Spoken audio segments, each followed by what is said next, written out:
Sa kayo, no, na kilalang artista na kayo, pero binibigay nyo pa rin yung buhay nyo dito sa indie film dahil sa mga naunang indie film, halos wala kang makikita mga nasa mainstream movie o mga kilalang artista na nagpupunta sa indie film. Ano ho yung nagiging inspirasyon nyo so far? Then, nung nagsimula ang mga indie films, o nga bihira yung mga mainstream actors na sumasali.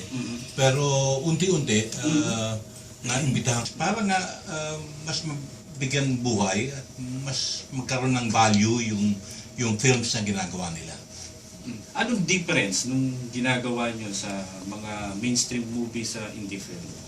Well, para sa akin personally, ang difference lang ay dahil mga bagito yung mga director at yung mga indie films dahil sari-sari ang topics, sari-sari ang kwento, di ba? So, masarap salihan at magandang suporta ng mga independent filmmakers. Ayun.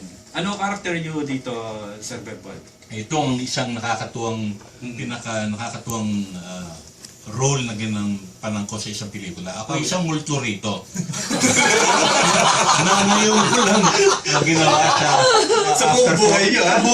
After 41 years in the film industry, ngayon lang ako naging multo. Kaya tuwa-tuwa siyang multo. Kaya kasi masayahin siya, sayaw lang ng sayaw at nagbibigay payo sa kanyang anak. Ayun. Si Sir David Formore. Sir David. Okay lang ho ba Tagalog? Baka duguin po ako rito. Conti. Okay. What is your character, Sir Harry? I'm the immigration officer who loves to say no. He's deny. Yeah. I'm the ugly American. Okay. In the end, what will happen, you know? You have to come see them. You! Kaya, buti na lang hindi sinagot. Kung hindi, wala nang aabangan.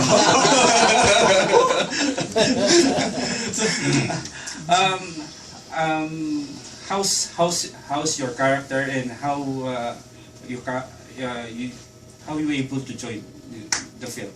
Well, the character in the film is about the dream. Yes. And this is a character who puts up blocks against the dream. In the end, you'll have to see the film. Sige na nga. Siraba. Hello po. Ako po si Ferdy sa pelikula. Ako yung pinsan ni Sid Lucero. Na isa sa kanyang mga binalabog. Kasi madami siyang binalabog sa film. To get his, para makapunta siya sa Amerika. Kasi yun yung goal niya sa buong pelikula. At ako naman ay isang parang gay for pay na go-go dancer. Pero hindi talaga, hindi talaga siya gay, hindi talaga siya drag. Pero yun yung trabaho niya. Rumarakat siya sa club, sa isang club, tsaka sumasayaw na. Pero all-out support ka dito kay Kay Sid. So yun yung role ko, parang binibigyan ako ng pera ng sugar daddy ko, tapos may sarili akong ginagawa, tapos nangutang sa akin si Sid. So doon nanggagaling yung parang conflict namin. At saka yun, medyo matindi. Actually 2 days na ako nag-shoot. Pero matindi yung 2 days kasi ang daming sayaw-sayaw. Naka-wig ako, naka-shade yung legs ko. Ano talaga, drag talaga, naka-makeup.